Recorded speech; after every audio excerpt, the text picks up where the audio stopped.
Is this thing on? Yo, yo, yo. We are live here in beautiful Corpus Christi, Texas. Welcome to another episode of Spooled Life Live. If y'all have never been in Corpus Christi, Texas, we do these shows twice a month, right? Hopefully, we try to accommodate to the guests as much as we can. We're upstairs near the fly shop. I'm looking at the fly shop down there. Everybody, we got a group gathered down there. A bunch of fly guys looking at us and waiting for us to throw some fishing tackle down there. We're live here in Corpus Christi, home of Whataburger, home of the Selena statue, home of the brand new Cole Park Pier, future home of the new Bob Hall Pier. There you go. Right? We're home of Real Sportswear also. We're about 3 hours away from Karbach Brewery, right? That keeps us nice and fresh with these great tasting Very ranch tasty. waters, right? Very Very tasty smooth, yeah. ranch waters. Noah's Artuche's in the house, also from Corpus, right? We got a lot of people from Corpus tuning in. I got a very special guest for y'all. Right. Somebody give me a thumbs up first. I hate saying that. I need to stop doing that. Somebody give me a thumbs up. If we don't have no echo, if the mic's on, if y'all could hear Britney Spears on the music, we might get a little bit of what do you call it? Background noise. Background noise. There's, as y'all know, if y'all come into Roy's, there's always people in here. It's always busy here at Roy's Bait and Tackle. We got people coming up the stairs, to look at us, to look at me, to look at my guest, right? I promise you, the filters are not on today. This is what we look like. I'm gonna jump in. Better or for worse. I'm gonna jump in my Facebook.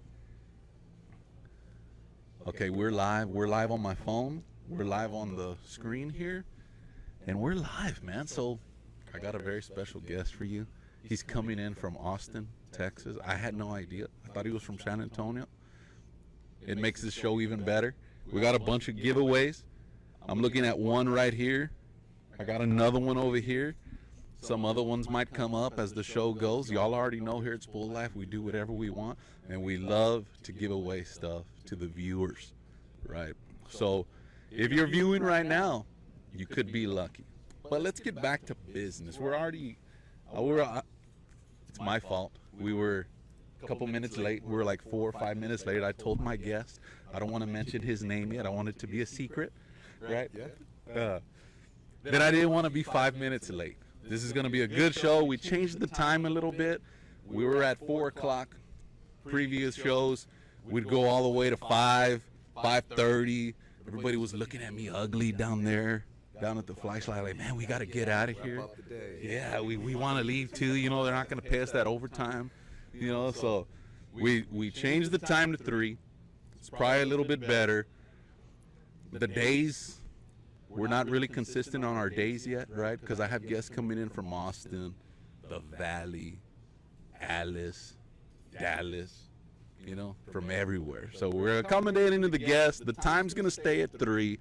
Hopefully it's better for you all. But without further ado, I got a super special guest. I keep on coming back, right? You don't want to come back because then I get that echo, right? So I got a super special guest for you all.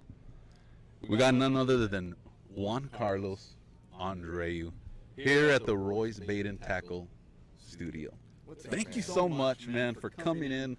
How was the drive, first of all? It was great. I mean, I've been doing it for so many years. Thankfully, I can do it almost with my eyes closed. These are, I'm in Austin, but these are my waters. I like to call them my waters as much as they're yours. So, great drive. Happy to be here. Thanks for hosting me around. Man, so when you say your waters coming from Austin, you skip the whole upper coast, and you Yeah. You predominantly fish this area. Yeah, so, moved to the U.S. in 2001, and I lived in Houston for, 15 plus years. So I fished Freeport, Galveston, all that good stuff. When now my wife, we moved to Austin to start a family, I had to kind of reinvent my area. And I'm a saltwater fanatic. Freshwater keeps me sane while I'm in Austin. Right. I had to choose, and as much as I love the Galveston area, just the Corpus Christi has, I think, in my opinion, just a bigger fishery. The water clarity is a lot better, and I'm speaking, all the way from Matagorda all the way down to Corpus. So, yeah, straight shot. I have a lot of very good friends in this area as well, Right. and yeah, I consider them my waters. That's an outsider, I guess I can say that. Right. But you didn't start off as a kayaker, right? Most of our guests here, we know you as a kayaker. Yeah. You know what I mean? And we're gonna get into the good stuff, right? We're gonna hold off. I know everybody's, what is he gonna say next? He's at the edge of his seat right now. Even though we're standing up, he's still at the edge of his seat. But we're gonna get into that a little later. Most of the viewers know you as a kayaker, but it didn't start there, right? Or did it? No, absolutely not. I just gotta say, we didn't call each other right on purpose. And No. like this was just by accident. Yeah, it Like, was just yeah. we knew it kind of deal. You know what I mean? No, but I didn't. And again, I'm going back. I was born in Mexico City, and again moved to the U.S. in 2001. But I lived down in Mexico in a couple other cities. One was Guadalajara, which is kind of central Mexico. And then through, I guess, elementary school, I moved to Mazatlan, which is a beautiful coastal town off the Pacific. For those that kind of have no clue where it is, think of Cabo, almost just across into the mainland, not on the peninsula. And so my father actually was born in Mexico as well, but grew up all his life in Acapulco. So he was also, I like to say, a waterman. And during those years were fundamental to kind of my upbringing and love for water, really, and for ocean water, right, salt water. So, yeah, grew up in that town, and again through the childhood, I did some surfing, spearfishing, scuba diving. If it was on the ocean, we were doing it very much. Like, my father, he's the one who kind of got me into this lifestyle. And many years later, I kind of reconnected into fishing in my early 20s. Just other things, doing work, and kind of moved to the U.S. But yeah, reconnected, I'd say, started working, I want to say 2011, 2010, I kind of got into kayak fishing, yeah. What kayak was your first kayak? First boat that I had, I was between the Pelican Castaway, right? I remember vividly, Pelican Castaway or the Perception Pescador 12. Just that. Perception Pescador 12. Let's drink to kayak fishing. Let's drink to kayak. To start off, everybody got it was in the title to grab your favorite Karbach. Let's grab it and drink to kayak fishing, guys. Yeah, absolutely. And like my story into kayak fishing was very similar to like most people or most of the guys that gals that I've talked to were. Hold on real quick. Go for it. Echo is bad. Is the echo bad on my end or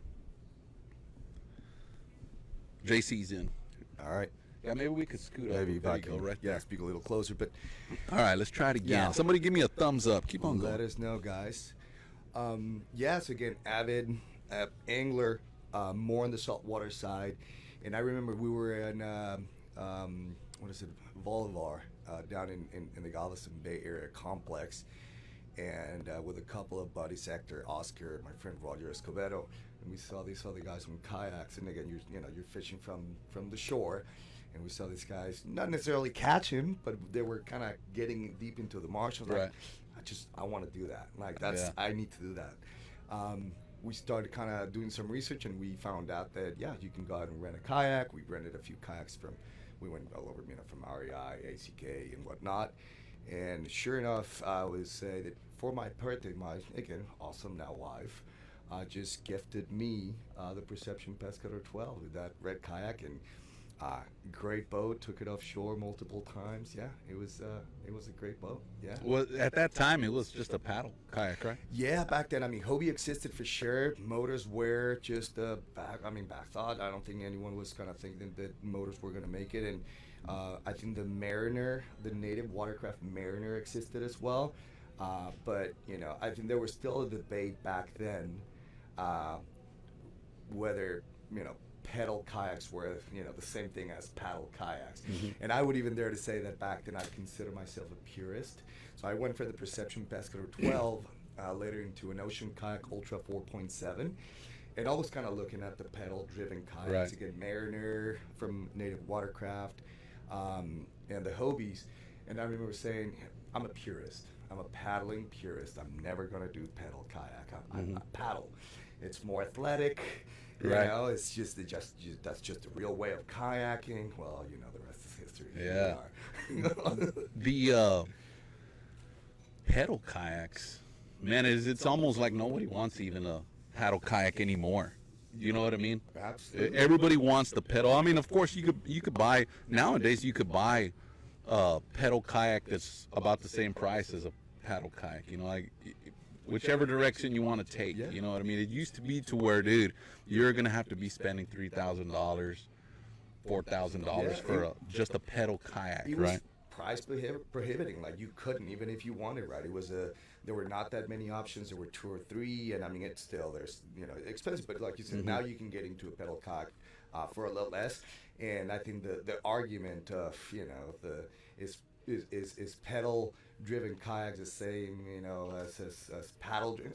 Right. Fishing is fishing, kayaking is Yeah. kayaking. At that time, it was like, oh, you're on a pedal kayak? Oh my It's nuts. God, man, you're not even a kayaker You're anymore. not even a kayaker. And now, Yeah. we're jumping into the motors. yeah. So where does that fall in? I mean, now you're not a pedal kayaker. It's the next frontier, and it was the same thing. Back again. I'm speaking 2013, 14. We started seeing more kind of pedal-driven kayaks. I think that argument was settled, at least in my view, in my circle. And then we started seeing kind of the motors, and our motor's going to be allowed in tournaments. Yeah, that's a big Is deal. that the same? But I always go back, at least from my personal experience, that I believe, and it's true to me, but it's a overarching statement that I want to make here. So I want to see everybody criticize me, please. So go into Let's the hear it. comments and see. Let's hear it. Yeah. Before, and there's a few guys that actually know they're going to be 100% against it, right? That maybe have gone into the power motor or the power boat kind of side and then come back to kayaks. But before we're kayakers, and you can divide it into paddle, motor, we're anglers. We just want to fish. Right. Right? So from my perspective, it doesn't matter if you're on a pedal, and you're a paddle, you're a motor. So for that reason, those 3 arguments or those 3 variables are settled. They all get us Right. to the same kind of activity and same passion, which is just we just want to Fishing. get in the water and fish. Right. It doesn't matter how we get there, right? Yeah. That's my take on it. I want to see what everybody thinks about that. I think before paddlers, before kayakers, I consider myself an angler before a kayaker. Right. And kayaking is just the medium in which I fell in love with, and the medium that I choose to get on the water. But it doesn't matter if it's from shore, if it's on a boat, if it's on a kayak, if Right. it's kite fish. I don't Whether know, it it's doesn't under the matter. water, If- spear if- fishing. If it's spear fishing, if we're on the water, I mean, it just we Right. feel at home. So My take to that, real quick, is I want to use the best stuff out there. So if you see a post that I'm using, it's the best. So don't even go shop for anything else. yeah, because Whatever I absolute, right? Right. Whatever I use is the best. And Roy's Bait and Tackle. Yeah, and has- go with it. And has if you don't something, agree with it, you know? you're wrong. That's it. Yeah, you know what I mean? I'm just playing about that too. There's tons of other stuff. It's got to accommodate your fishing style. Yeah. Right. Yeah, and you also get everything's like it gets into exactly style, location, budget, transportation. budget is a age big one. group. Yep. Right. I mean, listen, I'm not. I'm 38 years old. I was a purist, but I still remember very vividly going offshore on a paddle kayak, and I consider myself an athletic guy. Right. And still just sometimes just like, man, this is killer. Like I'm just, it's a lot of work. Yeah. And then discover the pedal, and it's like, oh, this is just a little bit better. So, at least from my personal experience, like age is also a variant. It's like you kind of maybe age out or certain degrees unless you're Yeah. master, and then you can paddle from or Glen Madden and some of those Right. guys, Well, I mean, if you said a valid point on the age group, arguments that are coming. Oh, you're on a pedal drive, you know. Well, dude, we're 40 years old, man. You know, we don't want to be pedaling anymore, you know. But going back to what we were talking about, I feel that in all of the different pedal drive systems, they're not all the same, right?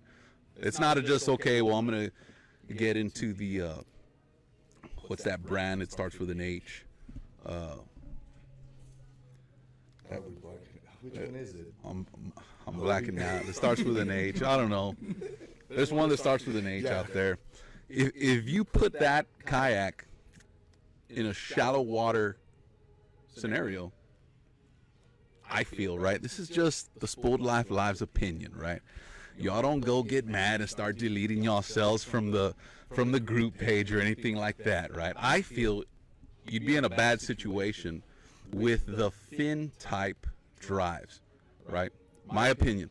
I've had 2 of them, right? I've had 2 of them, and I've been in those situations.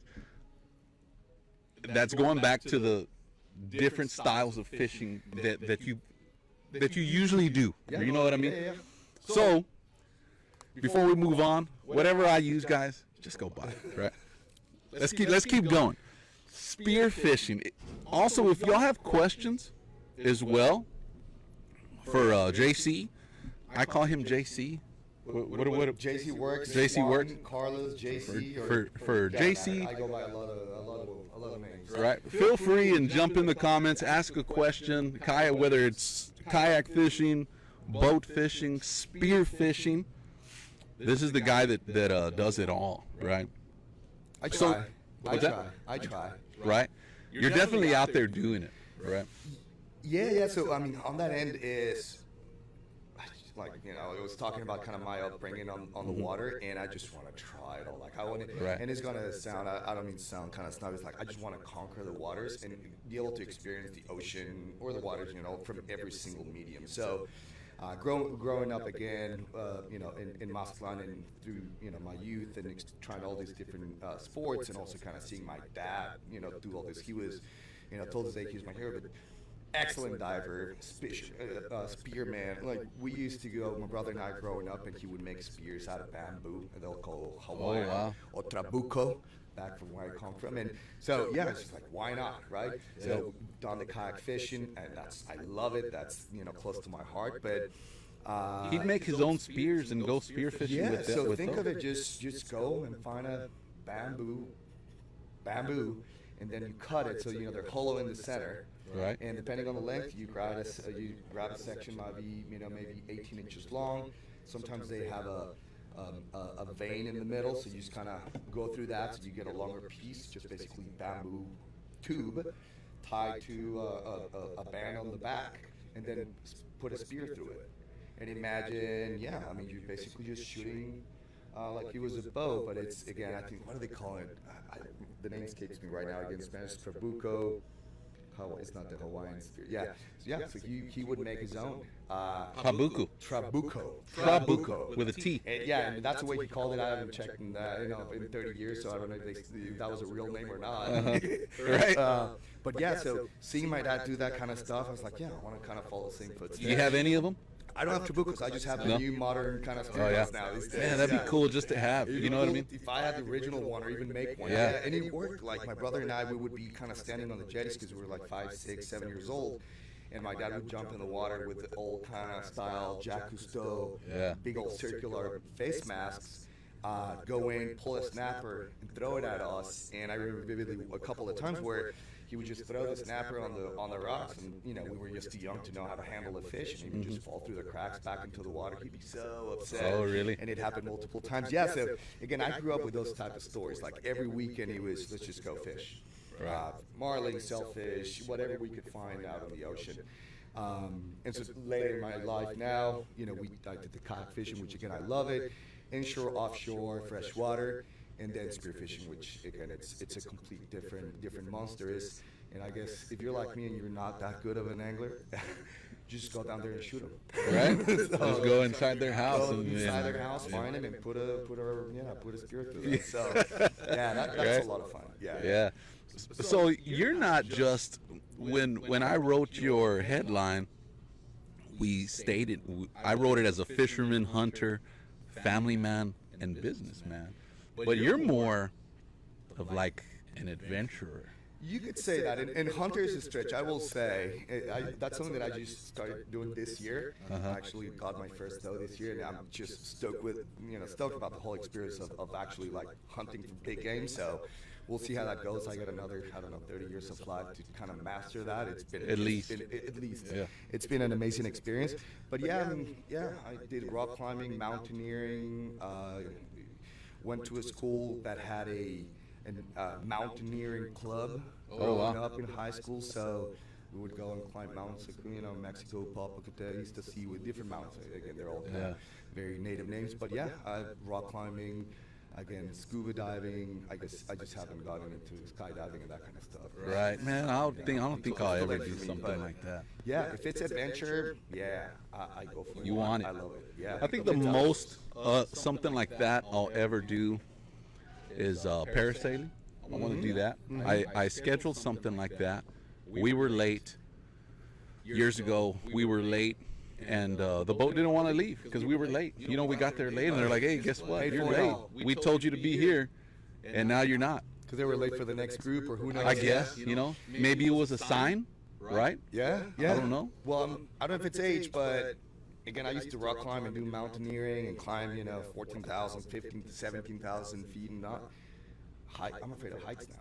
I don't think you can get me into parasailing anymore. Yeah, I was just in Disneyland a couple months ago, and it's like, I don't know. I just seen too many videos of YouTube. Yeah, damn YouTubers. Yeah, man. and I'll stay on the ground. I'm more afraid of that. Not afraid, I'm more hesitant about the heights than a shark. With me. So I don't know. So I'm afraid of heights, right? A little bit, right? I'm definitely afraid of falling. That's the problem with heights. I have a certification at work. I have rope access certification, right? I'm not afraid. Probably the crew I was working with a while ago, years ago, can say different if I was afraid or not, right? But I feel that I'm not afraid hanging from a rope. But you look like you are afraid. Right to them, right? Granted, when I took the certification class, we were in a building about this big, with ropes hanging from the ceiling. Okay, if you're going to fall 50 feet. Okay, right? Yeah. But jumping from an airplane, and it'd be my first time, so I'd be strapped up with somebody, right? I've done it a couple thousand times. Right? I mean, what if the parachute fails and then the safety one fails, or that to me is this point in life is if it's something that I put together and I can control, I'm perfectly fine with it. Right. But thinking about those kind of things is, I don't know if the guy had a bad day, he wasn't paying attention of time, doing the knot. He was pissed off, or the guy that I'm tied to, he's hungover, he forgot to do a fold on the parachute, or the Disneyland crew forgot to tighten the bolt. Things like the spear fishing is. And free diving, it's as long as you know your limits, you're gonna be 99.9% of the time safe. You don't know if the guy watched YouTube and you gave up one of his spots, and he's like, oh, it's this guy here now. Let's give him a little scare. Let's make sure the first one fell. Yeah, you know what I mean? And then he ruins. You're like, man, I'm not gonna go back over there. The first one failed on me. No, Yeah, so now I'll stay off the heights. I'm down on the water or below it. So Yeah. All right. Celinda Castro says hi. Hey, Celinda. Camille calls you Carlos. Yeah. Right. I don't want to go too far. Chris Castro is a purist, of course. Yeah. Until he's not, and then he's got all three sides. Is he a purist? No, he's not. I want to change the topic and talk about. If anybody is in this group that knows Chris Castro, it's probably Celinda, right? Yeah. And then next is me, right? A long time ago, I had a pedal drive, and Chris Castro told me that he would never be in a pedal drive. Never. He would never be in a pedal drive. And I said, why? Why not? Oh, that's not kayak fishing, man. You're not kayak fishing if you're in a pedal drive. Boom. And now look at Boom. now we have motors. Yeah. Now we got multiple motors on our kayak. Yeah. You know, a pedal, and a motor. Yeah. So, yeah. You know what I doesn't mean? matter. Like I said, we're Solar anglers, powers. We and got we solar love the motor. medium, the kayak. So as long as we get to waters and there's a time and a place for every single one of those tools, yeah. right? That Everybody wins. That brings us to our next question. On where is the kayak industry going? But first, I'm gonna let it sink right there, that question, because it's a big deal. There was a giveaway I had, right, on the group page. So it's a hell of a giveaway. You know, I think it was y'all were supposed to go to the Instagram page, follow the Instagram page, and come back and give me a thumbs up, or I'm not quite sure. It was the whole point of that was to grow our Instagram page, Sure. right? Following. So we had some pretty good success in it, right? We're gonna continue the giveaways. We're gonna continue to grow, right? We're small, so to speak. You know, Oprah did it, Joe Rogan did it, One step at a time. buddy. and now Ram Garcia's doing it. You know, and I guarantee you they're feeling it. They're like, man, dude.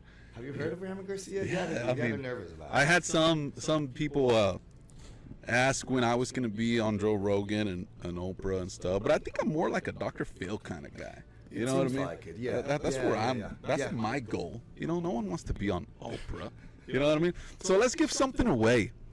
Everybody that entered that the giveaway is in this cap right here. I got all of them. We do them old school just to make sure that we're doing it right. I don't like to do all that digital stuff. I might get into the digital. If this, like I said at the beginning, I probably say it every show. If this fails, anything you see up here fails, I have no idea how to start this stuff We back. won't come back. We will not come back. We're gonna keep going. We're gonna keep going. And you might see us disappear for a little bit, but we're recording on an outside service, so we'll dump that video. And maybe I might give something away. As Just, analog as we can be. yeah, you know what I mean. Yeah. Just when I start this, you hear the dial tone. You hear everything. You know, we're as original as it gets Your here at the AOL School CD. Line. Yeah, Yeah, AOL. I think we're the only ones with AOL still. So everybody that jumped in, thank y'all for the support, for jumping in. Thank y'all for going to y'all's Instagram page. I think we had a couple guys that created an Instagram page just to That's awesome. join Yeah, in there you on go. the fun, you know. So here we go. Chris Castro says he'll never pedal a kayak, right? Anymore? I got pictures. Yeah, we do. But like I said, guys, my posts is the best stuff. So cruise into Roy's Bait and Tackle. We got the best stuff here, guys. Just cruise in. We got a bunch of guys here. They're all staring at us right now. They're ready to help anybody that comes in. Cruise in and check out the show. We got a couple guys here watching the show live. I might just give away something, a cap, decal, something that if y'all cruise into the show. So one, I'm going to give it just a kind of quick plug here, but go ahead. if you are into angling or even just the outdoors in general and you're near Corpus Christi, and this is not, I would have said that before the last few changes in my career, you need to stop by Roy's Bait and Right. Tackle. It's a freaking candy shop. Exactly. And there's so much. Every single square inch of this place is just packed with just good stuff. Yeah. I left my stuff wallet that in the works. truck just in case, but it's awesome. It's awesome. Whatever you need, from fly to offshore. If y'all are coming to check out the Selena statue, just come and check out. And I'm not even exaggerating here. The biggest tackle shop in Corpus, For sure. at least. You know what I mean? Yeah, and I'm gonna Keep on going. probably Keep one on of the going. highest quality tackle yeah. shops in the state. The specializes in tackle. Yeah. It is beautiful. Super helpful guys that work And here. other stuff. If they don't, contact me. I'll cruise into the shop, you know, and give some insight as well, right? So let's keep going. Camille was here last Tuesday. Here we go. One person's going to win that I I don't know if we called it anything. I usually give them like a cool little name of the giveaway. Yeah. I don't think we called it. We're gonna call this the JC Oh, there you go. Andreu. Well, there you go. Andreu. Yeah. The JC Andreu If you say it, giveaway. it doesn't matter how you say it, you got it right. Yeah, but I want to put some passion in that thing. That last name deserves. I like it. You know, the passion that you give the members, we should give that back, right? So jump in this cap here, this real sportswear cap, and pick somebody. I feel like this is Jason the realtor's in the house. all right. Do I read it? Or you Read it out. Let's see. Let's see who's the winner. Holly Chiarello. Holly Chiarello. Yeah. Chiarello. Holly Chiarello. You're the winner of the JC. And I'm the witness. I'm certifying this is fair. Giveaway. Fair giveaway. Because I will forget. And you know what else? I'm going to give away something else. Just because. I'm just feeling it. Feeling But it. you ain't going to know till it arrives at your doorstep. It's going to be a mix of some lures, some face shields. What else can I throw in there? We have a bunch of stuff on that photo, so yeah. I tell you what, it's going to be a surprise. It's going to be definitely, you're going to have some lures in there. You're definitely going to have some face shields in there. I might throw in some decals. It's going to be your mystery tackle package. There It you can't go. be the box because that's something else. There you go. So pick one person's name out of there. This is going to be the mystery Lucky number. Or lucky tackle. name. Chris Ong. O-N-G. Give this to you. Chris Ong. Chris Ong.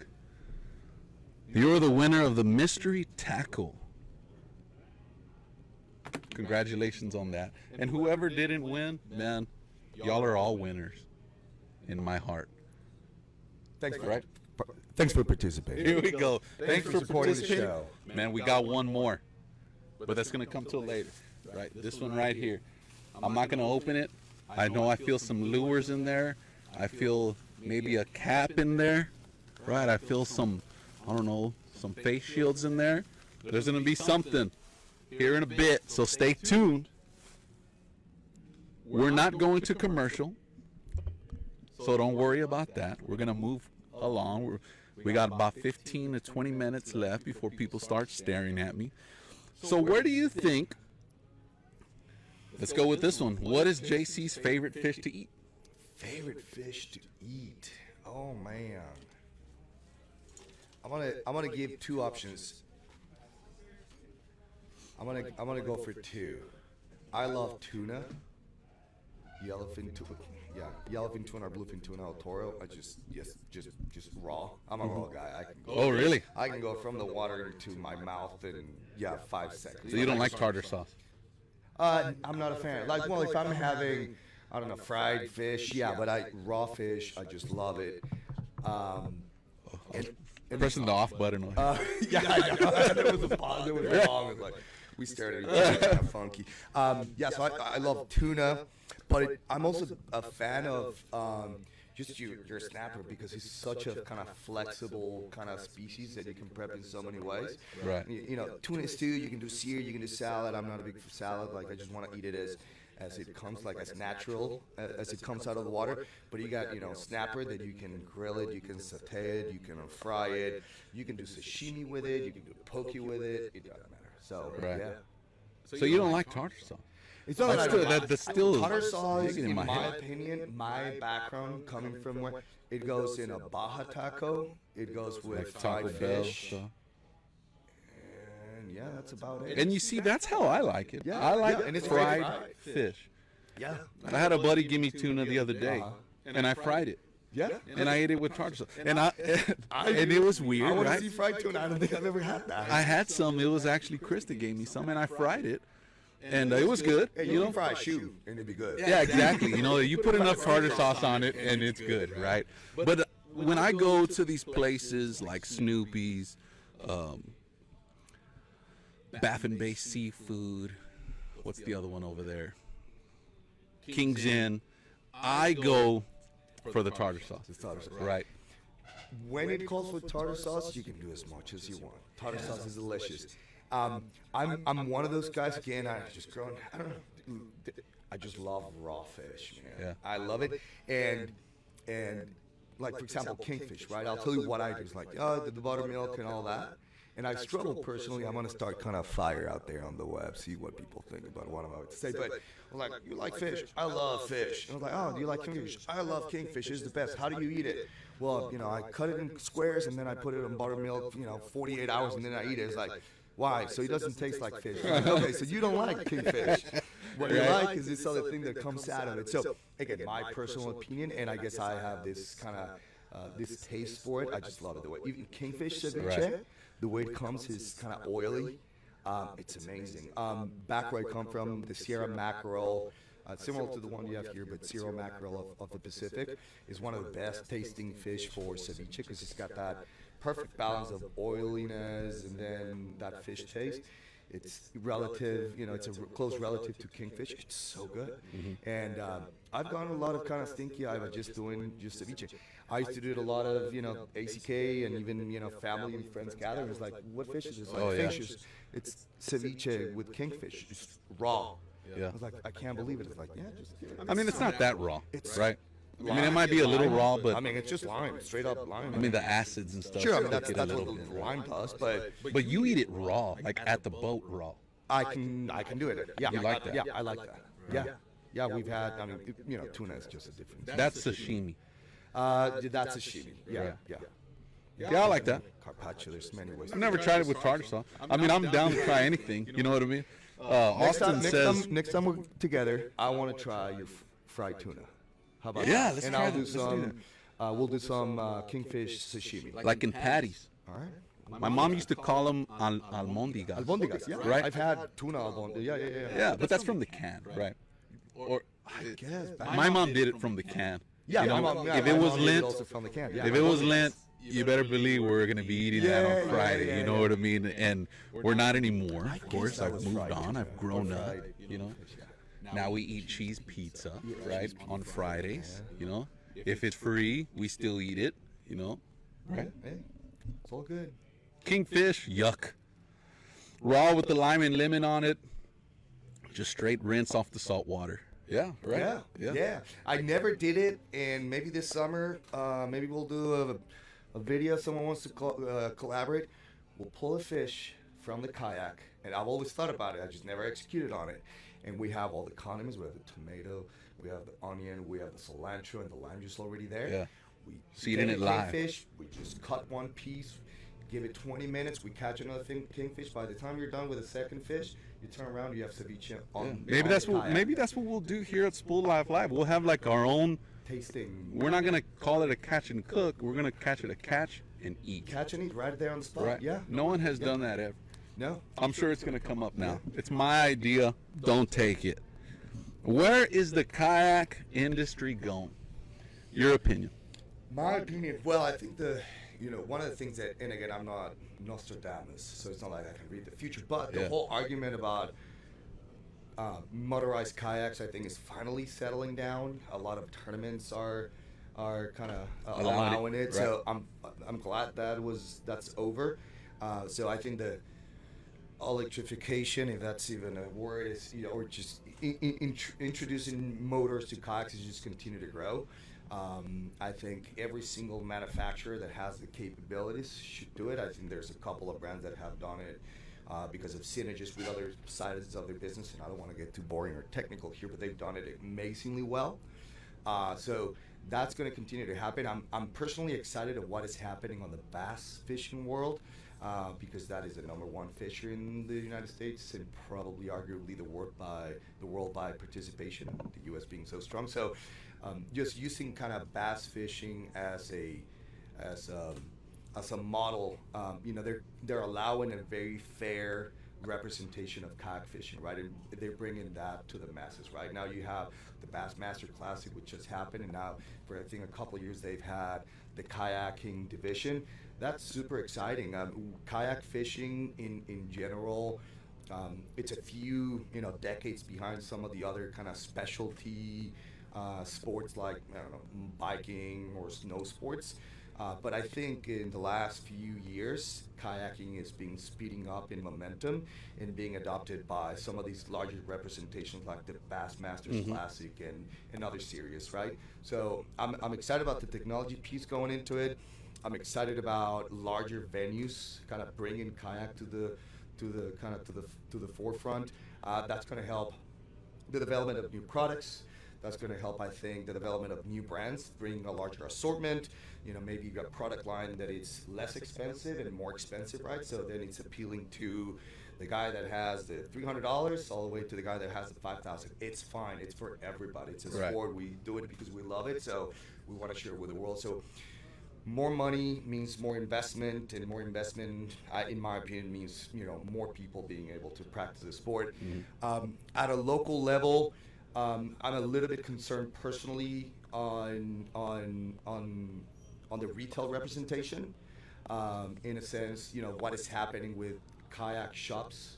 And we'll get into ACK at some point, but just talking about the smaller side of it, and concerned in the sense that the specialty retail model may be aging. I don't know if many youngsters like you and I are getting into, let me open a kayak shop, right? You see, businesses here and there. I just don't know if it translates into a multi-generational business that kind of stands more than 30, 20 years, or if it's going to grow into a bigger representation. And of course, again, I'm sorry if I'm getting too technical here. This is my jam. But also the push, right? The supply chain and e-commerce, and maybe a certain also momentum to for the major brands or newer brands to go direct to consumer. So that's a threat also for kind of the mom and pop shop or the kind of local retail operators. So I think there's amazing things happening on the technology evolution side of the sport regarding kind of the actual kayaks. And there's some things with the economics of the business and what newer generations want to do in regards to running a shop or kind of thing. So if that makes any sense. Yeah. I feel that you said the youngsters coming up trying to not trying, right, just jumping in and doing it brings the kayak dealers they got to gain that, I'm going to call it respect. I don't know what it's called, but they got to gain that respect, especially from an upcoming tackle shop, brand new tackle shop in the area. They're like, man, I don't know if we should do something like this, especially like with the kayak companies that have like the ranges that you cannot open up another shop, or we cannot jump into another shop and stuff like that, limitations, logistics, the e-commerce, cost of shipping, are, again, on the retail local side, it's a kayak shop. And again, just my business kind of hat here, but local kayak shop, open it up, grow to a certain degree. Is it sellable as a business? Who knows? Is the next generation want to continue to operate on retail? So I think that's kind of the biggest threat to the specialty sports space, logistics, but just also maybe kind of a lack of allure or desire for maybe new generations to run a brick and mortar retail location. Now again, on the other spectrum, I'm just excited about the passion for the sport. Yeah, it's definitely growing. And one more thing that I'll add, it makes me super, super excited to see the innovation side. I mean, you see it at the very top of the food chain with these multi-million-dollar businesses, but you see it with guys that you and I know that we were just talking to in their garages, right? Coming up with solutions. I think that one of the really is an entrepreneurial kind of really exciting things is the entrepreneurial DIY mentality of the kayak angler, which I think it relates a lot to the hunter kind of mentality. It's just we practice the sport, we find a problem, and we come up with a solution. So there's a lot of room for growth and for guys to make the riches or at least bring something cool to the sport. So I feel like if someone's gonna open up a shop, it better be a all service shop. Sure. You know, don't single out one company. You know, have them all. You know what I mean? And if they shoot you down, then don't have them in your shop. You know what I mean? Absolutely. I want to go into a shop that's got everything, and I want to put each thing, even though I already know which one I'm gonna buy, right? I already know that, but I still want to put them all together and see why something else is different. You know what I mean? That's what makes, I feel, that's what makes you buy if it's different. You know Absolutely. what I mean? As you just think about it, kind of the definition is specialty retail, right? Specialty because they specialize on it. And they're not only just opening a shop. Number one, they're experts, true experts, practitioners of the actual sport, and they know from A to Z of the industry and the products they're selling. Unlike what you see maybe on operations on the e-commerce side, like for example Amazon, right? It's very transactional. You better do your own research. You better know what you're doing, and if you don't, I guess you can return it. But you wasted all that time. So just the mom and pop shops still carry that kind of strength of being experts, but they do have to be a one-stop shop of all things considered paddle sports, right? As many brands as they can carry with all the categories that they need, and I think that's what the angler. It's specialty because the consumer is also looking for a place where they can stop and they can get their answers from A to Z, from how to transport, how to rig it, all the way to what is the best kayak, right? Pedal paddle or motorized kayak. Right. So, but have them all. So have you them can all. look at them. Have them all. Absolutely. The you mentioned entrepreneur earlier.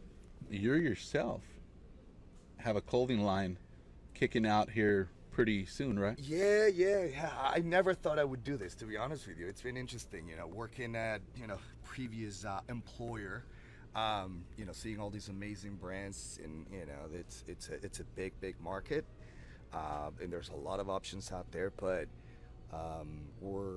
it's an itch that I have, and I gotta feel that I can. I've been thinking and working it for a couple of years. Circumstances have brought me, I think, to the right moment. Right. I feel like it's my calling, and essentially, starting a business ain't easy, right? There's for a sure. lot of learning on the go, but Right. it's the name of it is gonna be Canoe.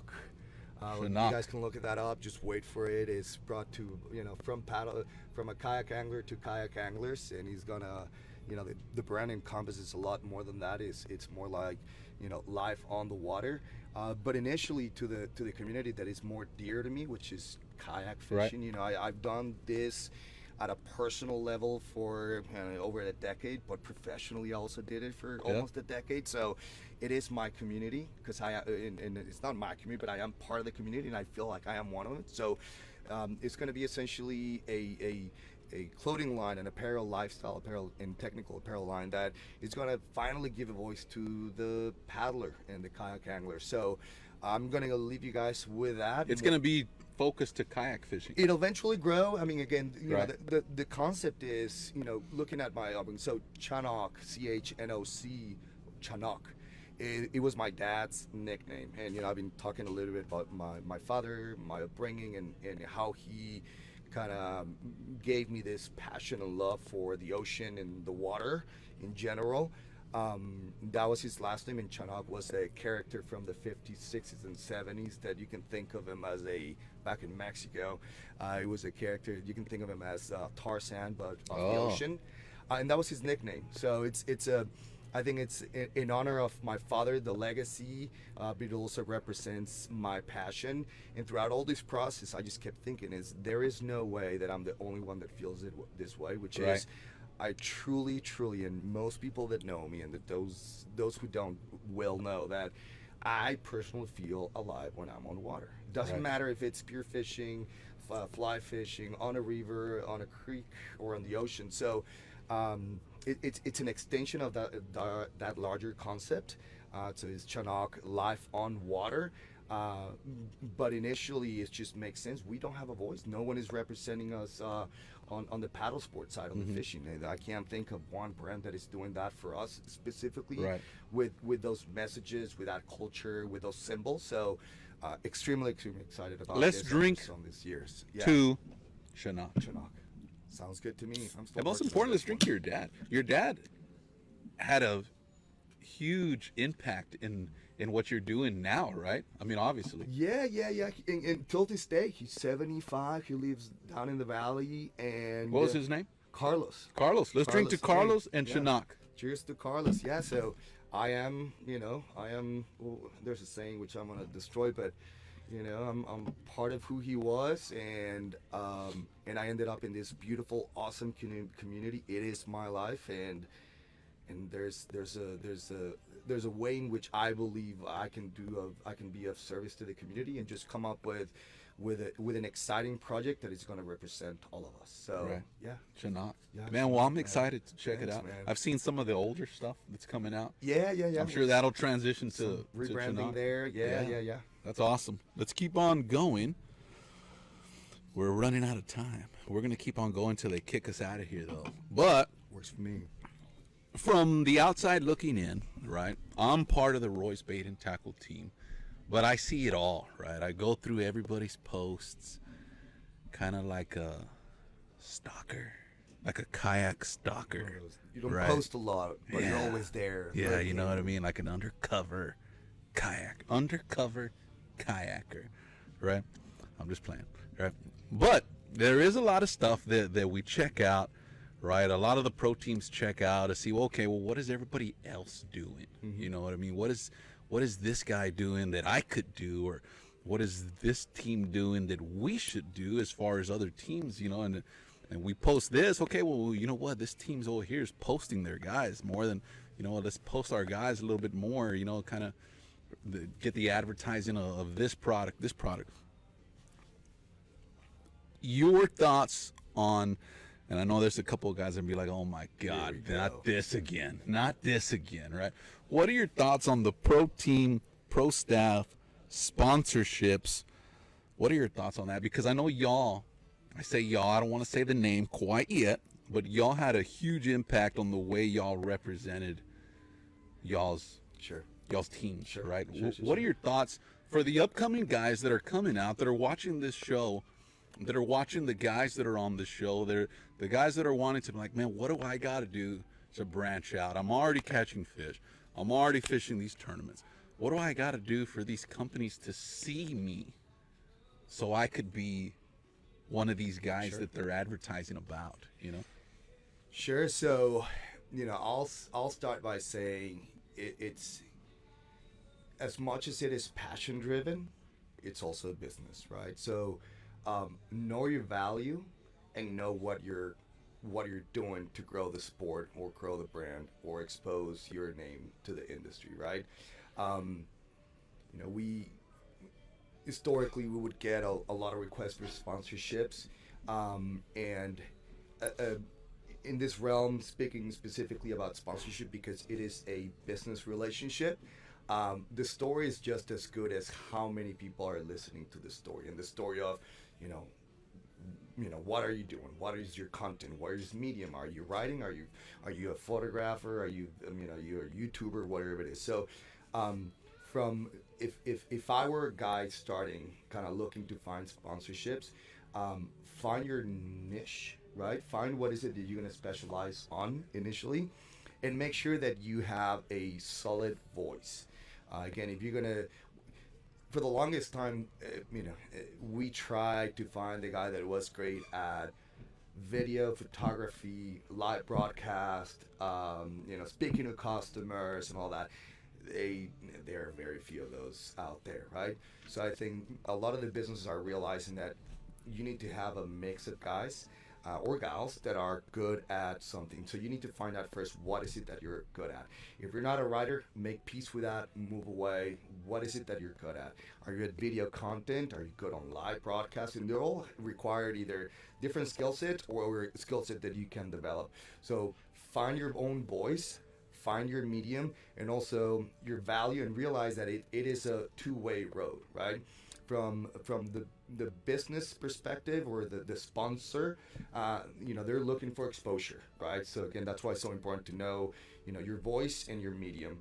And from the sponsor again, know, the basic terminology on the marketing side, right? What are your impressions? What does that mean? What is the value that I'm providing? And make sure that you're getting a fair trade.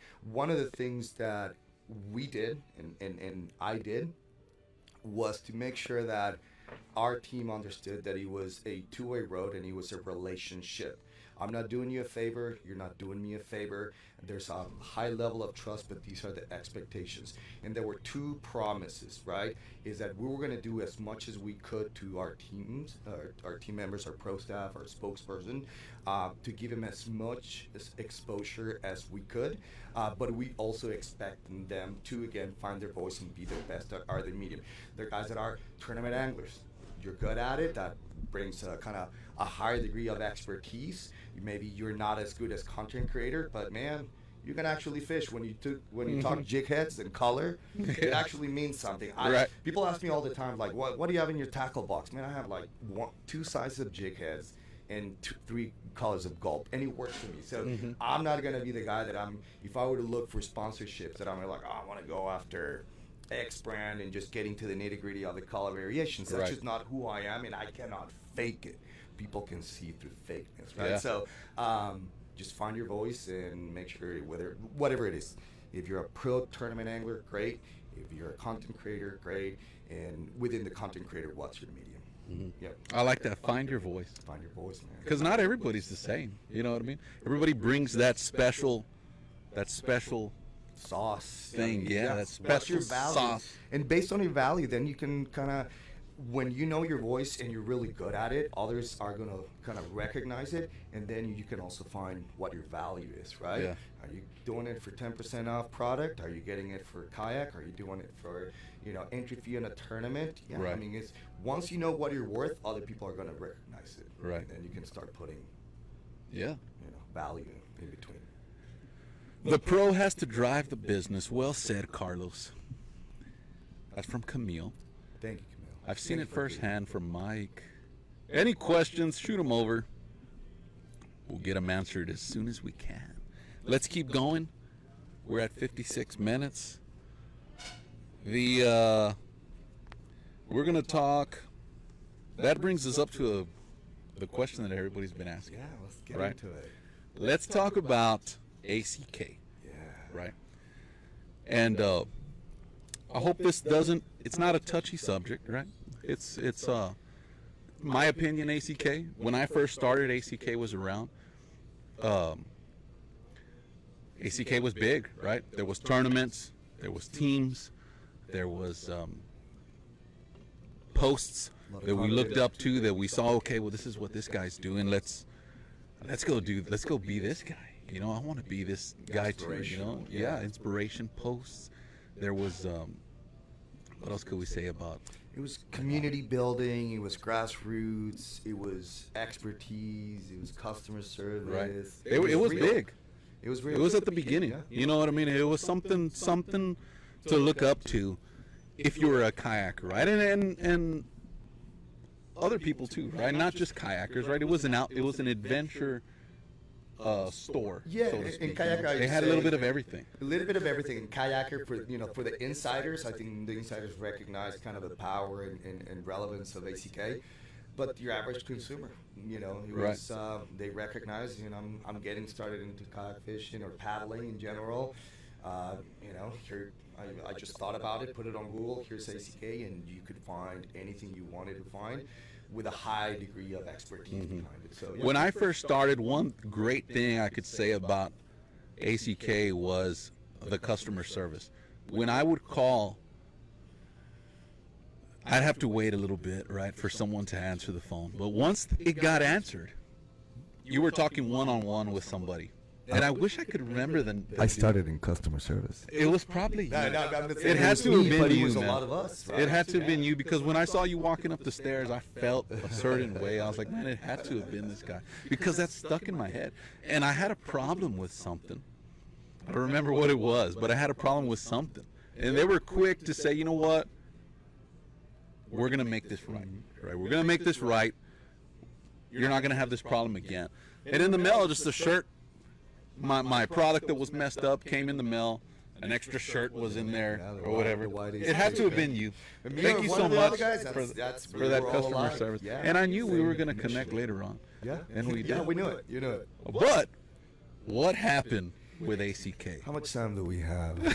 No, I'll keep it We're short. gonna and about to go sweet. an extra hour on this. Yeah, and it's unfortunate, very unfortunate and I'll say unfortunate in one way and exciting in another, right?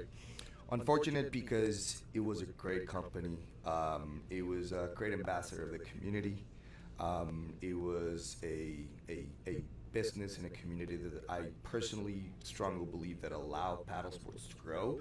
You know, at whatever degree ACK participated, very much like Roy's. You know, there were world ambassadors of the sport, but of course ACK was up there.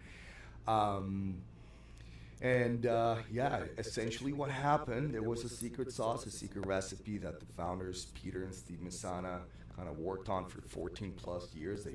They bought an original shop in Austin. They discovered back in the e-commerce boom, they were kind of one of the first ones to kind of throw paddle sports into e-commerce. Grew. 14 years later, they sold through private equity.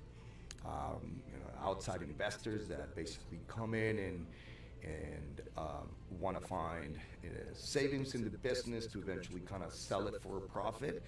In that process, they merger ACK with Summit Sports, which was a business with similar history and architecture in regards to the departments, but in focus in snow sports. And this is, some of it is going to be fact, some of it is my insight and personal opinion. But when that merger happened, for reasons that that I don't understand or know, is a lot of the power of the decision making from purchasing, customer service, etc., went to the ranks of the Summit crew staff up in Michigan. So that was, I think, number one. And without order of relevance. Number two, actually, I personally believe that the due diligence or the financial architecture of the whole deal, the merger, was a little off. We had a lack of some challenges with leadership, where in 5 years we had 3 CEOs and some major gaps in between. So it's really hard to have a strategic long-term plan and an execution when you have your gaps and right. Your CEOs are turning in and out, the bias on paddle sports versus snow sports, as I said, a lot of the power was initially moved into the Summit side. They had one way of doing business in which didn't really kind of translate on how ACK operated historically. Snow sports is a $5 billion industry. Paddle sports, I don't have the number, but it's not near close that number. So I think there was some looking down on paddle sports. So when things got a little bit unstable, because in my opinion, because of that financial makeup of the deal, and there was a little bit of struggle for resources, the resources were allocated to snow sports initially. You have a lack of leadership. You have COVID, which COVID was not the reason, but it didn't help, right? Inventory, cash management, and essentially December 31st, in a very, very, very sad kind of set of steps, it was decided by private equity to liquidate the business and essentially it's called an assertion for the business for the benefit of the creditors, nothing but a fancy way of saying we went into a private bankruptcy and liquidated the business. I was witness of it all. The good, the beautiful golden years, the not so good, and then the ugly, and tragic, and in the lack of legacy, in my personal opinion, right? The fact that there's no ACK. Right. One thing is that it's all just gone. Some of the things that happened with our vendors, the different brands there, the void that it left in the community and the customer experience, and I'm not saying that it's not being replaced, and that's actually the exciting part that I'll speak, but there's a lot of customers that were just left hanging in the middle, and just the human toll, right? I worked there for 9 years. I started, as I said, from passion in customer service. I wanted in the industry somehow. And I just knew I needed just hard work and time to figure it out the rest. And sure enough, within 9 years. So you worked your way up from customer service to the general manager? Yeah, general manager. I worked in almost essentially every single department, and it was a transformational. I mean, I'm forever grateful to the people at ACK, the customers, the people that I work with, the vendors, transformational. But essentially that's again, it is complicated, but I was just gonna say the toughest thing was the people, right? December 31st, and have to let everybody go. Right. That's what hurts the most. That's what hurts the most, because everybody there, and I think the consumer and most people were able to see that ACK operated from a perspective of passion, and wanted to make sure we delivered a good experience with the customer. And of course, typically that is everybody that is on the forefront, right, on the retail and the customer service and the buying, and the back end is a little bit story. So yeah, I mean, there were a lot of, it was rough. Great people, and I've been saying it for a few months now, and I'll say it on this medium. Everybody did everything right at ACK. Right. Just the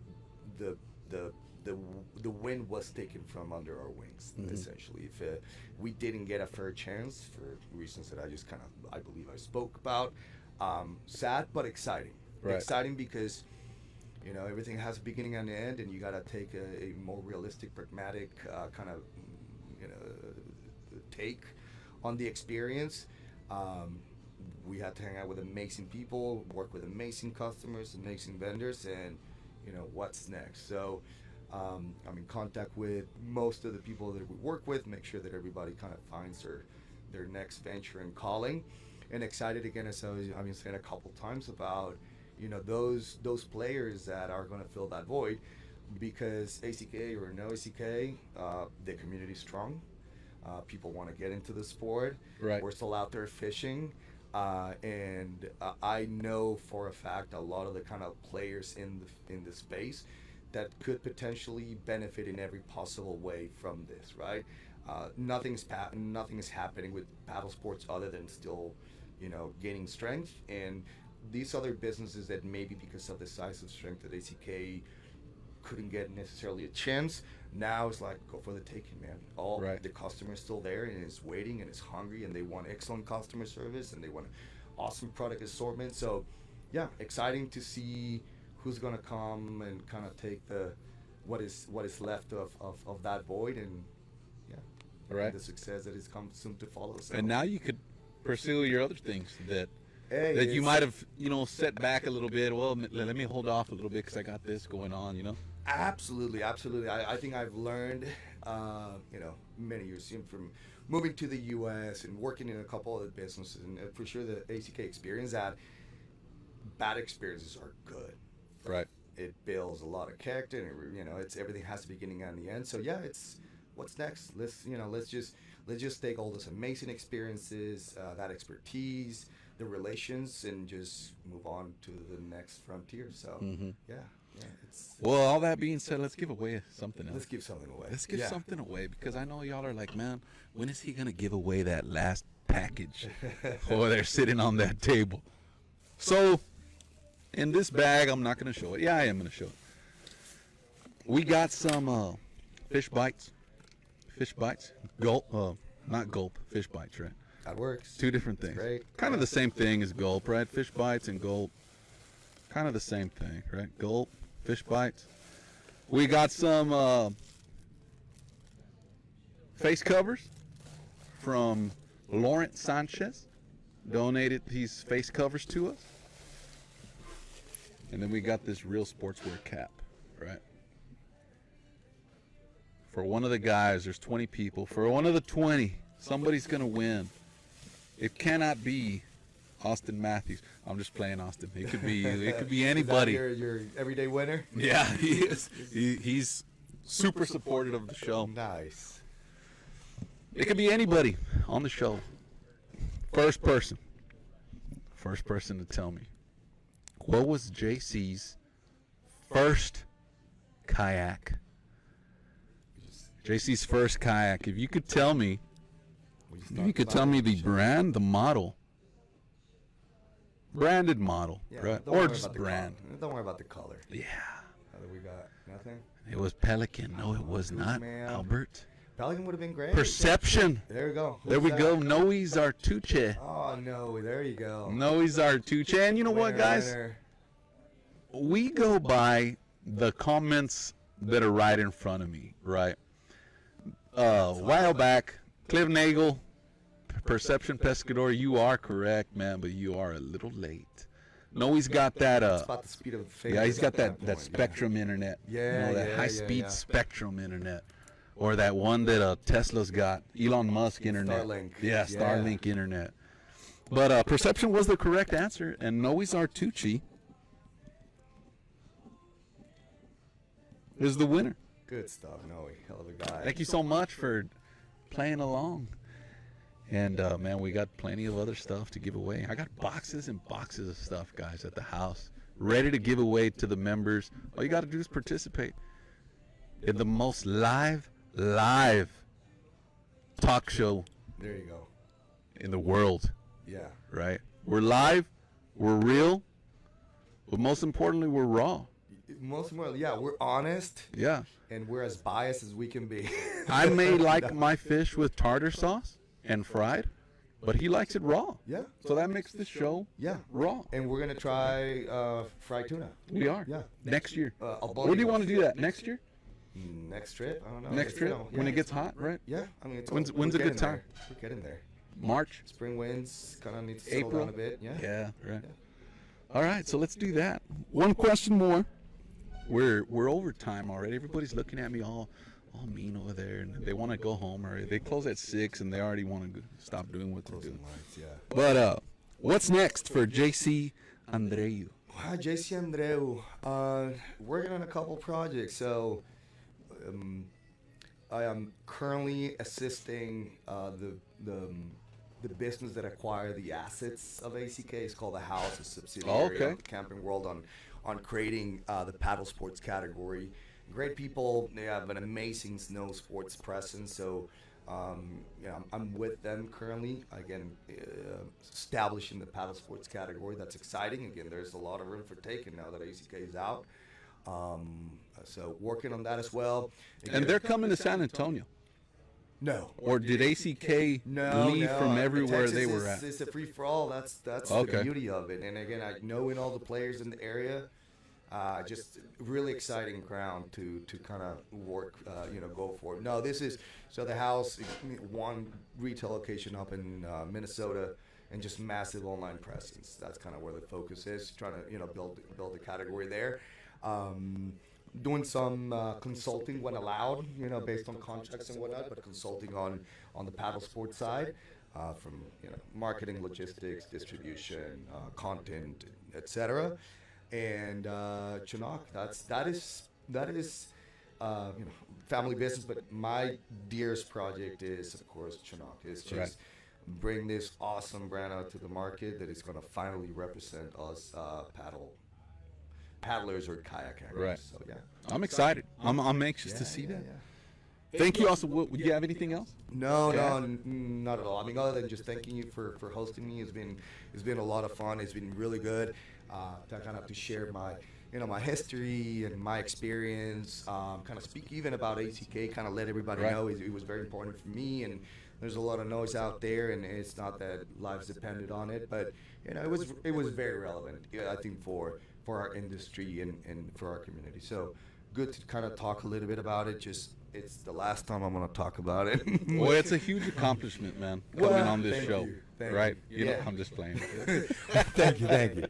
Yeah, just happy to be here. Thanks again. Man, I'm excited. I hope the members were excited.